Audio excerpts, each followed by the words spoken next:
Welcome to the Investing Advice Roundtable. We're back. It's 2024, and it's the perfect time to talk about getting financially fit. As everyone's setting their New Year's intentions, getting financially fit is a great one just to go over all your finances and make sure everything's in order.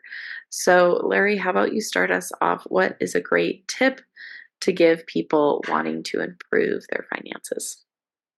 Yeah, I think a good first step is starting with a budget, a reasonable budget, detailing your income, your expenses, each month. You're going to have to look a little bit throughout the year because some stuff you pay monthly, some quarterly, some semi-annually, annually.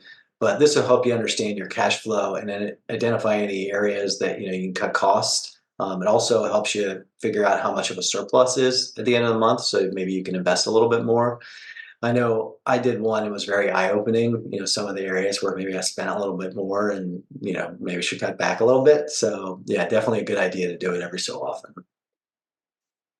So one of the first things that I thought about was people need to start saving for emergency funds. This is something that's typically overlooked, and ideally, you have to start saving for unexpected expenses. And some of this can be for like medical expense, a major car repair, or even an appliance replacement. So ideally, everyone needs to have at least 3 to 6 months worth of living expenses saved up that they can get the money to in a quick, accessible way. Absolutely. I got a flat tire and it was $1,200. So you need that emergency fund. Another great one is to check your credit score about once a year, I think, just to know where you're at. And if you're thinking of making a purchase, like buying a car or something that you'll need that credit score, it's good to know where you're at. And there are actually free websites that can give you a credit score once a year for free. You don't even have to give them any information. So it's Experian, Equifax, and TransUnion. So use those to your benefit. Yeah, another great idea. Also good to start long-term planning, starting to save for retirement at an early age as possible, working with a financial professional, creating a portfolio that aligns with your risk tolerance, the number of years you have until you expect or want to retire, and many other factors that are important to you as well. So another thing that is very important is to develop a financial plan. And if you're not familiar with what a financial plan is, it's just a written document that details your short and long-term goals. And it has different tactics and strategies how to address these goals. And this is something that if you have a financial advisor, you need to work with your financial advisor to make sure that y'all are all on the same page of what your goals are. And it's important that you review this financial plan at least annually to make sure that there's any necessary changes to your goals or even your personal circumstances in case that they've changed too.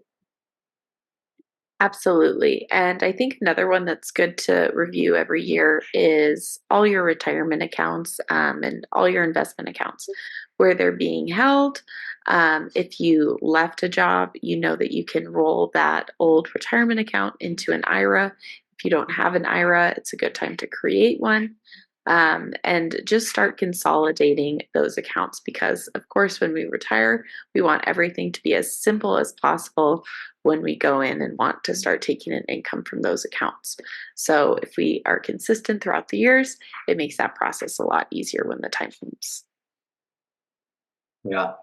Finally, consider investing early and often. And, it's always good to help others as well. So if you have kids or nieces, nephews, or any just young adults that let them know how important it is to start investing early.